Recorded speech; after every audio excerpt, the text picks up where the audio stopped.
गांव के किनारे बने उस पुराने लेकिन सम्मान से भरे घर में सुबह की पहली किरण के साथ ही चूल्हा जल जाता था। उस घर के मुखिया थे 70 वर्ष के रामप्रसाद। सफेद बाल, झुकी हुई कमर और चेहरे पर वर्षों की मेहनत की लकीरें। उन्होंने अपनी पूरी जिंदगी ईमानदारी से खेतों में पसीना बहाकर अपने बेटे मोहन को पढ़ाया लिखाया, बड़ा किया और शहर में नौकरी दिलाई। पत्नी सावित्री का कई साल पहले देहांत हो चुका था। अब उनका सहारा सिर्फ उनका बेटा और बहू पूजा थी। रामप्रसाद की एक आदत थी, सुबह उठते ही आंगन में तुलसी को पानी देना, गाय को चारा खिलाना और फिर भगवान के सामने बैठकर यही प्रार्थना करना, हे प्रभु, मेरे बच्चों का घर हमेशा खुश रखना। उन्हें क्या पता था कि जिस घर की खुशहाली के लिए वह रोज दुआ करते हैं, उसी घर में एक दिन उन पर ऐसा इल्जाम लगेगा कि उनका जीते जी मर जाना आसान लगने लगेगा। मोहन अपनी नौकरी में इतना व्यस्त रहता कि सुबह निकलता तो देर रात लौटता। बहू पूजा पूरे घर की जिम्मेदारी संभालती थी। शुरुआत में वह रामप्रसाद की खूब सेवा करती थी, समय पर खाना देती, दवा देती और उनके पैरों में तेल भी लगा देती। रामप्रसाद अक्सर गांव वालों से कहते, भगवान ऐसी बहू हर घर को दे। लेकिन धीरे धीरे सब बदलने लगा। पूजा का व्यवहार कठोर होता गया। छोटी छोटी बात पर गुस्सा, ताने और बेइज्जती आम बात हो गई। रामप्रसाद चुप रहते। उन्हें लगता था कि नई पीढ़ी का स्वभाव अलग होता है। वह कभी बेटे से शिकायत नहीं करते थे, क्योंकि उन्हें डर था कि कहीं पति पत्नी के बीच झगड़ा न हो जाए। एक दिन पूजा के मायके से उसकी मां आई। उन्होंने आते ही घर का मुआयना किया और धीरे से बेटी के कान में कहा, सुन, बूढ़े लोगों पर ज्यादा भरोसा मत करना। आजकल कौन कैसा है कोई नहीं जानता। पैसे गहने संभाल कर रखना। बस यही बात पूजा के मन में घर कर गई। कुछ दिनों बाद पूजा ने अपने सारे सोने के गहने अलमारी के एक छोटे लॉकर में रख दिए। उसने किसी को नहीं बताया कि चाबी कहाँ रखी है, लेकिन हर दूसरे दिन वह अलमारी खोलकर गहने गिनती। रामप्रसाद ने एक दिन मुस्कुराते हुए पूछा, बहू, सब ठीक तो है? बार बार गहने क्यों देखती हो? पूजा ने रूखे स्वर में कहा, आजकल जमाना खराब है बाबूजी, सावधानी जरूरी है। रामप्रसाद चुप हो गए। एक रविवार की सुबह मोहन घर पर था। पूजा अचानक जोर जोर से चिल्लाने लगी, मेरे गहने, मेरे सारे गहने चोरी हो गए। पूरे मोहल्ले के लोग दौड़कर आ गए। मोहन घबराकर बोला, क्या हुआ? पूजा रोते हुए बोली, अलमारी का लॉकर खाली है, मेरे शादी के सारे गहने गायब हैं। मोहन ने तुरंत पूरा घर छान मारा, कहीं कुछ नहीं मिला। इतने में पूजा की नजर सीधे रामप्रसाद पर गई। घर में बाहर का कोई आया नहीं, मेरे कमरे में कोई जाता भी नहीं। अगर किसी ने लिए हैं तो बाबूजी ने ही लिए होंगे। यह सुनते ही पूरा आंगन जैसे पत्थर का हो गया। रामप्रसाद के हाथ से पानी का लोटा गिर पड़ा। उन्होंने कांपती आवाज में कहा, बहू, क्या कह रही हो? मैं चोरी करूंगा? लेकिन पूजा रुकने वाली नहीं थी। और कौन करेगा? मैं तो पूरे दिन घर में रहती हूँ। मोहन ऑफिस में रहता है।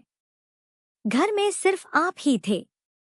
रामप्रसाद की आंखों से आंसू निकल पड़े। बेटी, मैंने जिंदगी भर किसी का 1 रुपया तक नहीं लिया। पूजा बोली, हर चोर यही कहता है। ये शब्द रामप्रसाद के सीने में तीर की तरह उतर गए। मोहन भी असमंजस में था। एक तरफ पत्नी के आंसू, दूसरी तरफ पिता की पूरी जिंदगी की ईमानदारी। पूरे मोहल्ले में खबर फैल गई, रामप्रसाद ने अपनी ही बहू के गहने चुरा लिए। जिस आदमी की ईमानदारी की मिसाल दी जाती थी, आज वही लोगों की नजरों में चोर बन चुका था। राम प्रसाद उस रात खाना खाए बिना अपने कमरे में बैठे रहे। उन्होंने भगवान की तस्वीर के सामने हाथ जोड़कर बस इतना कहा, हे प्रभु, अगर मैंने चोरी की है तो मुझे अभी उठा लेना, लेकिन अगर मैं निर्दोष हूं तो एक दिन सच जरूर सामने लाना। उन्हें बिल्कुल नहीं पता था कि असली चोर उनके घर के भीतर नहीं, बल्कि उस भरोसे के बाहर था जिस पर पूरा परिवार टिका हुआ था। और अगले ही दिन एक ऐसी घटना होने वाली थी जो पूरे गांव की सोच बदल देगी। राम प्रसाद पूरी रात करवटें बदलते रहे। उम्र ने उनके शरीर को पहले ही कमजोर कर दिया था, लेकिन उस रात उन्हें सबसे ज्यादा चोट उनके आत्मसम्मान पर लगी थी। सुबह जब सूरज निकला तो वह हमेशा की तरह तुलसी के पास गए, लेकिन आज उनके हाथ कांप रहे थे। उन्होंने पानी चढ़ाया और आंखें बंद करके बस इतना कहा, हे प्रभु, अगर मेरी पूरी जिंदगी की कमाई मेरी ईमानदारी थी तो उसे मुझसे मत छीनना। उधर घर के भीतर पूजा अब भी रो रो कर अपने मायके वालों से फोन पर बात कर रही थी। उसकी मां ने आग में घी डालते हुए कहा, मैंने पहले ही कहा था, बूढ़ों पर भरोसा मत करना। पुलिस बुलाओ, तभी सच निकलेगा। कुछ ही देर बाद 2 पुलिस वाले घर पहुंच गए। पूरे गांव में यह खबर आग की तरह फैल गई कि राम प्रसाद के घर पुलिस आई है। जिन लोगों ने कभी उनके हाथ जोड़कर आशीर्वाद लिया था, वही अब घर के बाहर खड़े होकर तरह तरह की बातें कर रहे थे। एक पड़ोसी बोला, आजकल कौन कैसा है, कोई नहीं जानता। दूसरा बोला, ईमानदारी का नाटक करने वाले ही बड़े खिलाड़ी निकलते हैं। राम प्रसाद सब सुन रहे थे, लेकिन उन्होंने किसी की ओर देखा तक नहीं। पुलिस अधिकारी ने शांत स्वर में पूछा, बाबा, आपके ऊपर आरोप है कि आपने बहू के गहने लिए हैं। राम प्रसाद ने सिर झुकाकर कहा, बेटा, मेरे पास देने के लिए कुछ नहीं बचा, लेकिन मेरी ईमानदारी अभी भी बची है। मैंने किसी का 1 रुपया तक नहीं लिया। पूजा बीच में बोल पड़ी, सर, इनके कमरे की तलाशी लीजिए। राम प्रसाद ने बिना एक शब्द बोले अपने कमरे का दरवाजा खोल दिया। पुराना लकड़ी का बक्सा, कुछ पुराने कपड़े, पत्नी सावित्री की धुंधली तस्वीर, भगवान की छोटी सी मूर्ति, दवाइयों की शीशी और एक कपड़े में बंधे कुछ पुराने खत। बस यही उनकी पूरी दुनिया थी। पुलिस ने हर कोना देख लिया, कुछ नहीं मिला। पूजा का चेहरा एक पल के लिए उतर गया, लेकिन फिर बोली, इन्होंने कहीं और छिपा दिए होंगे। पुलिस चली गई। कोई सबूत नहीं था, लेकिन गांव वालों की निगाहों में राम प्रसाद अब भी आरोपी थे। उस दिन पहली बार राम प्रसाद ने खाना खाने से मना कर दिया। उन्होंने थाली वापस सरका दी। मोहन ने बहुत समझाया, बाबूजी, थोड़ा खा लीजिए। राम प्रसाद ने धीमी आवाज में कहा, जिस इंसान पर चोरी का दाग लग जाए, उसके गले से निवाला भी नहीं उतरता बेटा। मोहन की आंखें भर आईं, लेकिन वह पत्नी और पिता के बीच फंसा हुआ था। दिन बीतने लगे। अब पूजा ने राम प्रसाद से बात करना भी बंद कर दिया। उनके कपड़े अलग धोए जाने लगे, चाय अलग गिलास में दी जाने लगी, जैसे वह इस घर के सदस्य नहीं, कोई अपराधी हो। एक शाम तेज बारिश हो रही थी। बिजली चली गई थी। राम प्रसाद बरामदे में अकेले बैठे थे। तभी पड़ोस की छोटी बच्ची गुड़िया भीगती हुई आई। दादाजी। राम प्रसाद मुस्कुराने की कोशिश करते हुए बोले, आजा बेटी। गुड़िया ने अपनी छोटी सी रोटी उनके हाथ में रख दी। मम्मी कह रही थी, आपने खाना नहीं खाया। ये मेरी रोटी है, आप खा लो। राम प्रसाद की आंखों से आंसू बह निकले। उन्होंने पूछा, और तू क्या खाएगी? गुड़िया मुस्कुराकर बोली, मैं आधी खा चुकी हूँ, आधी आपके लिए लाई हूँ। राम प्रसाद ने रोटी का छोटा सा टुकड़ा तोड़ा और कहा, बेटी, दुनिया में सबसे अमीर वही होता है जिसके दिल में दया होती है। उसी समय यह दृश्य मोहन ने खिड़की से देखा। उसके भीतर कुछ टूटने लगा।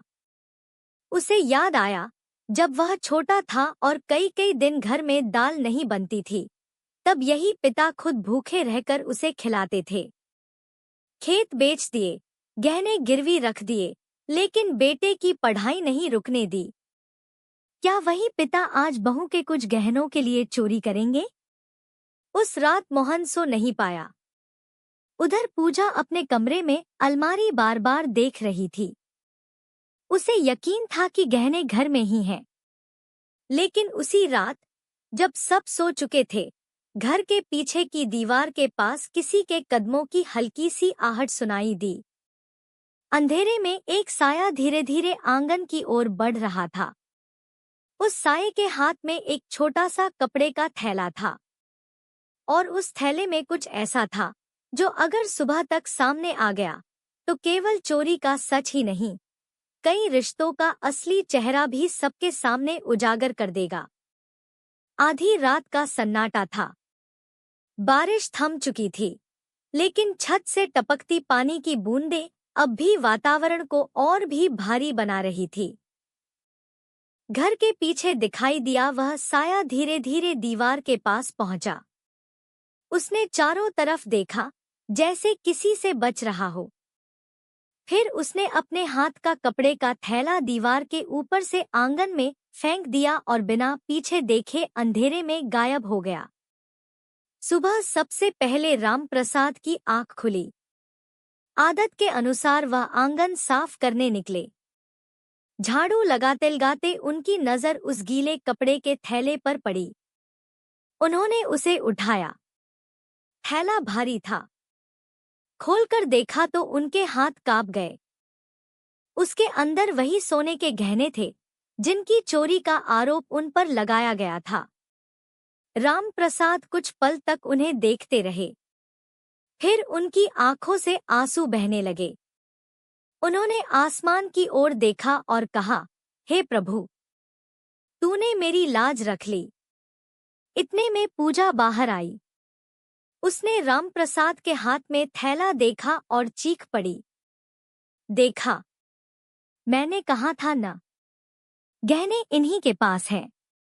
अब रंगे हाथों पकड़े गए। उसकी आवाज सुनकर पूरा घर इकट्ठा हो गया। पड़ोसी भी आ गए। मोहन ने थैला खोला। सचमुच सारे गहने उसमें थे।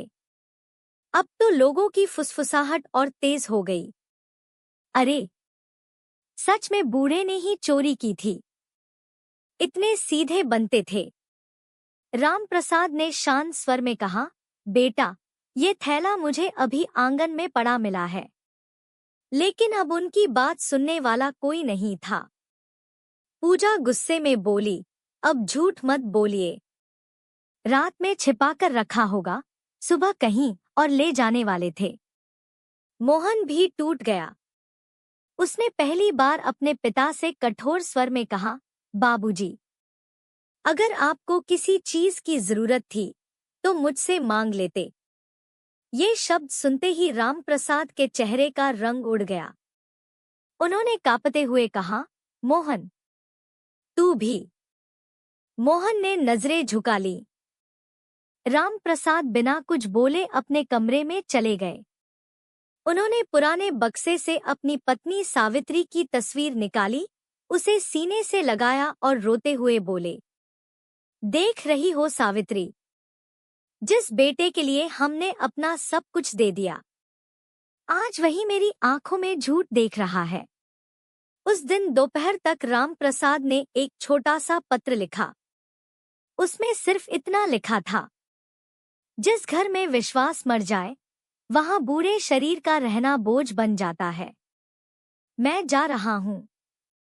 जब कभी सच सामने आए, तब मुझे दोष मत देना। मैंने अपने बेटे को हमेशा खुश रहने की दुआ दी है और आखिरी सांस तक देता रहूंगा।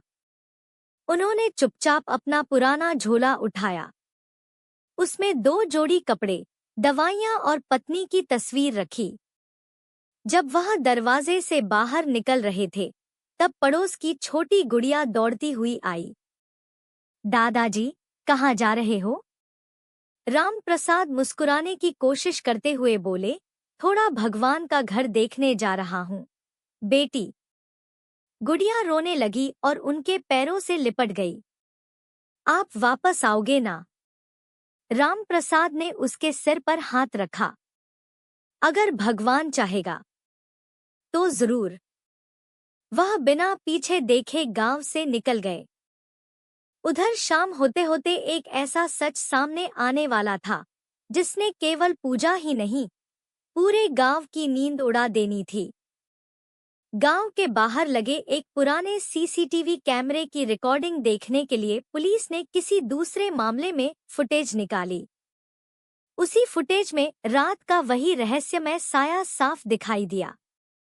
लेकिन जब कैमरे की तस्वीर जूम की गई, तो पुलिस अधिकारी की आंखें फैल गईं। वह व्यक्ति राम प्रसाद नहीं था। वह कोई ऐसा था जिसका नाम सुनकर पूजा के पैरों तले जमीन खिसकने वाली थी, और उसे पहली बार समझ आने वाला था कि झूठे आरोप का दर्द इंसान को जिंदा रहते हुए भी भीतर से मार देता है। गांव के बाहर लगे उस पुराने सीसीटीवी कैमरे की रिकॉर्डिंग को जब पुलिस ने ध्यान से देखा, तो रात में दीवार के पास आया हुआ व्यक्ति साफ दिखाई देने लगा। तस्वीर धुंधली थी, लेकिन चेहरा पहचानने लायक था। पुलिस अधिकारी ने तुरंत मोहन और पूजा को बुलाया।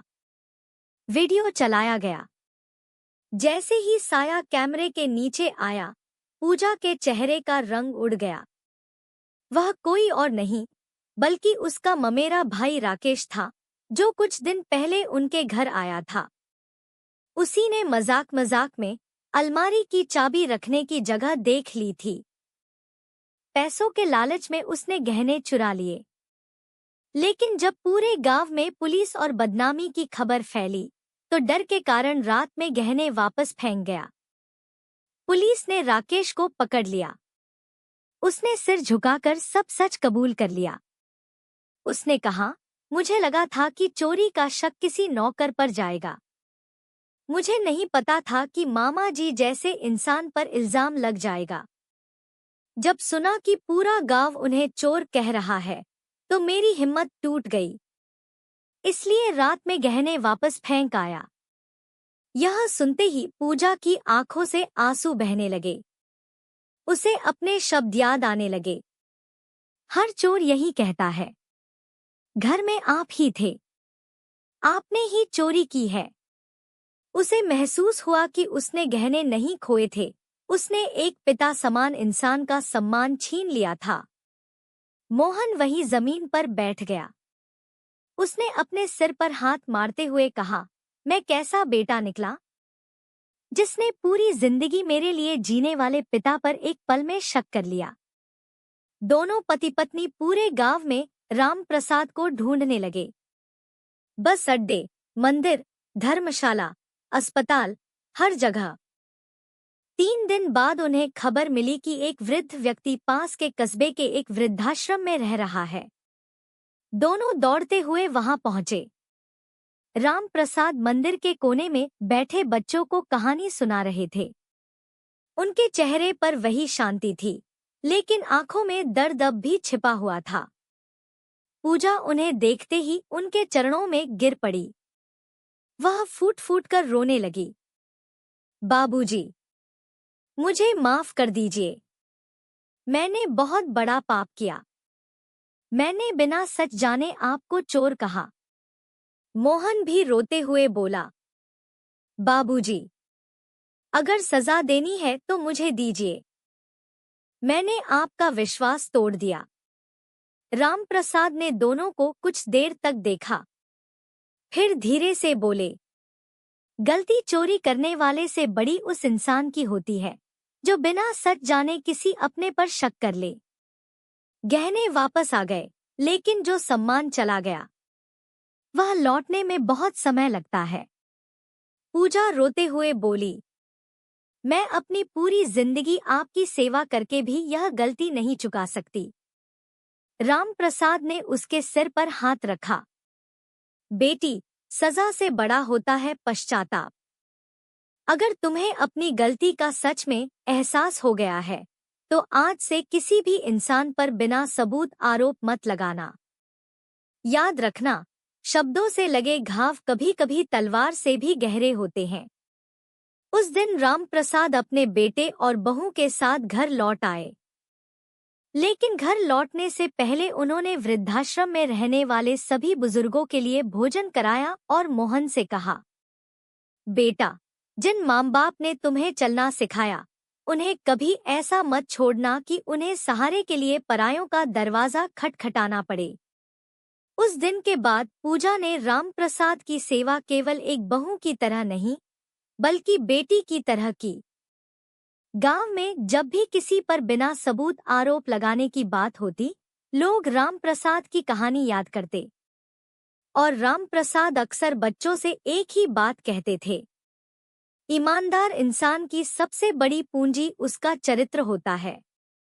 अगर धन चला जाए तो वापस आ सकता है, लेकिन किसी का सम्मान छीन लिया जाए तो उसे लौटाने में पूरी जिंदगी भी कम पड़ जाती है।